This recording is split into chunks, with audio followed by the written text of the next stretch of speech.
¿Qué tal, compañeros? Bienvenidos a otro tutorial. En esta ocasión veremos el comando UI y UPS en AutoCAD. Así que sin más, ¡vamos a por ello!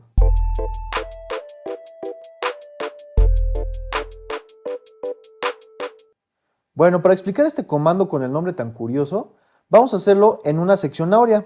Y para esto nosotros sabemos que debemos de trazar un círculo desde esta parte inferior del cuadrado hasta uno de sus extremos superiores.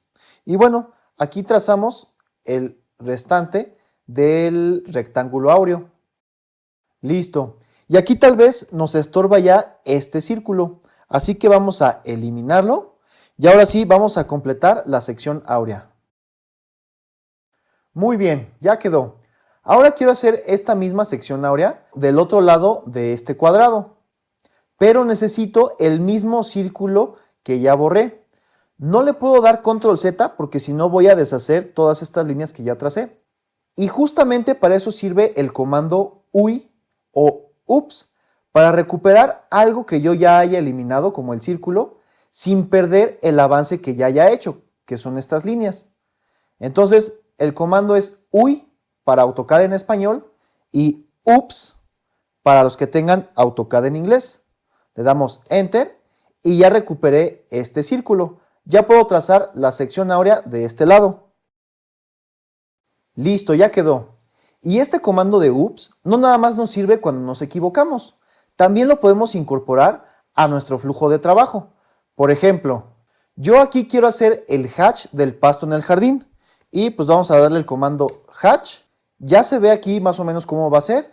Y le doy clic para aplicar. Y bueno, aquí empieza a hacer unos cálculos, pero como que se está atorando. Y para que no se trabe, mejor le vamos a dar cancelar. Escape, escape. Bueno, para poder aplicar bien el hatch, yo necesito ponerlo sin estos elementos de jardín y los demás bloques. Y para no andar ocultando el layer de la vegetación, el layer del texto, el layer de los niveles, yo voy a utilizar el comando UPS, porque yo ya sé que si elimino estos elementos, los puedo recuperar con ese comando. Y aquí yo ya puedo aplicar el hatch con mayor comodidad y sin ningún problema. Entonces, ahora sí le vamos a dar UPS, Enter, y ya recuperamos estos elementos. Y pues bueno, así de sencillo, compañeros. Aprovecho para comentarles que si les gustaría profundizar en cómo trazar una sección áurea, les dejo el link a este tutorial en la descripción de este video. Y pues bueno, eso sería todo, compañeros. Si te sirvió este tutorial, regálame un like y no olvides suscribirte. Mejores arquitectos, mejores ciudades. ¡Saludos!